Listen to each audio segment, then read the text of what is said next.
Retirement chapter के जितने भी इंपॉर्टेंट टॉपिक्स हैं, वॉलंटरी रिटायरमेंट, पेंशन, ग्रेचुइटी, उस सब में अलग से समझा रखा हूँ। रिटायरमेंट की प्लेलिस्ट आपको डिस्क्रिप्शन में मिल जाएगी। उसके अलावा रिटायरमेंट चैप्टर का लॉन्ग क्वेश्चन भी इस बुक से मैं करा चुका हूँ। इस वीडियो में हम शॉर्ट न्यूमेरिकल क्वेश्चन नंबर 4 करने जा रहे हैं। Mister Shobhit is getting a pension of 8,000 per month from a company. तो भाई मिस्टर शोभित को रिटायर होने के बाद एक कंपनी से 8,000 पर मंथ पेंशन मिल रहा है। तो जो पर मंथ पेंशन मिलती है वो तो फुल्ली टैक्सेबल होती है। आगे, during the previous year he got his 3/4 pension commuted and received 7,20,000 rupees. तो प्रीवियस ईयर इन्होंने क्या किया, अपना 3/4 पेंशन कम्यूट करा लिया और रिसीव किया 7,20,000। आगे बोला है compute the exempted amount of pension assuming he also received gratuity. तो यहाँ पे हमको इस क्वेश्चन में टैक्सेबल पेंशन नहीं निकालना है, हमको केवल एग्जेम्प्ट पोर्शन ऑफ पेंशन निकालना है। ठीक है, अब देखो मंथली पेंशन तो फुली टैक्सेबल, लेकिन जो कम्यूटेड पेंशन रहता है उसमें कुछ पोर्शन एग्जेम्प्ट रहता है।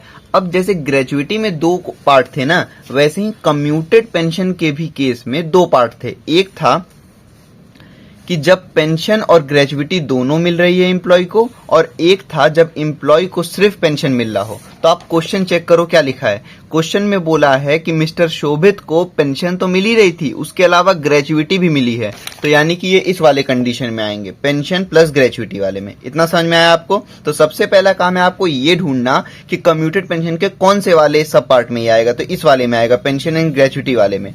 तो इसमें हम क्या करते हैं, commuted value of full pension को इंटू 1/3 कर देते हैं, वो एग्जेम्प्ट होता है। और यहां हमको टैक्सेबल तो निकालना नहीं है कि एक्चुअल माइनस एग्जेम्प्ट करें, सिर्फ एग्जेम्प्ट निकालना है ना। तो देखो पेंशन है यहाँ पे कम्यूट होने के बाद जो रिसीव हुई है 7,20,000, और कितना कम्यूट हुआ है 3/4। तो 7,20,000 इंटू 4/3, इसको उल्टा कर देते हैं हम लोग। ठीक है, तो इससे क्या आता है, commuted value of full pension आ जाता है, मतलब फुल पेंशन का अमाउंट आ जाता है। फिर उसके बाद इंटू 1/3 कर देंगे, एग्जेम्प्ट पोर्शन आ जाएगा। ठीक, सॉल्यूशन देखते हैं 3 का।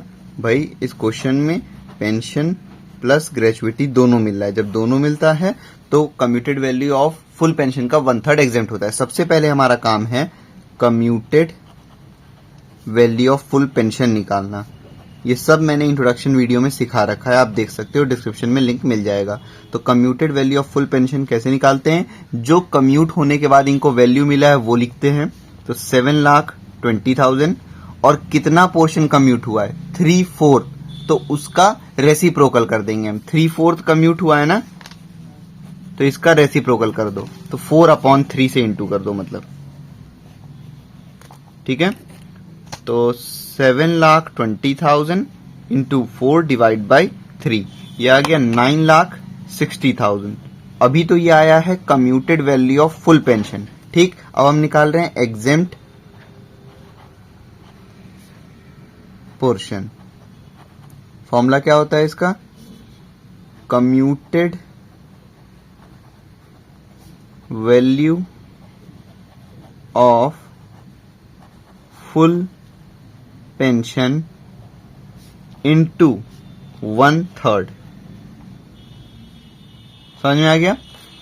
अगर सिर्फ यहाँ पे पेंशन मिला होता, क्वेश्चन में बोला होता सिर्फ पेंशन है, तो हाफ एग्जेम्प्ट होता। लेकिन जब पेंशन और ग्रेचुइटी दोनों मिल रहा है तो 1/3 एग्जेम्प्ट होगा। ठीक है, तो यहाँ पे commuted value of full pension की वैल्यू लिखो आप 9,60,000 और इंटू 1/3 कर दो आप। ठीक, तो ये हो गया 9,60,000 डिवाइड बाई 3, यह आ गया 3,20,000। अब हमसे यहाँ पे टैक्सेबल नहीं पूछा है, तो बस यहीं पे आंसर खत्म हो जाएगा। ठीक है, हमसे पूछा था एग्जेम्प्ट वैल्यू निकालो, हमने निकाल दिया। तो एग्जेम्प्ट कम्यूटेड पेंशन हो जाएगा 3,20,000। समझ में आ गया? बस देखो ये ध्यान रखना पेंशन वाले क्वेश्चन में कि सिर्फ पेंशन मिला है कि पेंशन और ग्रेचुइटी दोनों मिला है। तो अगर पेंशन और ग्रेचुइटी दोनों मिला है तो उस कंडीशन में commuted value of full pension का 1/3 एग्जेम्प्ट होगा। अगर सिर्फ पेंशन मिला होता तो हाफ एग्जेम्प्ट होता। ठीक है, तो ये सब चीजें बस ध्यान रखो, हो जाएगा क्वेश्चन।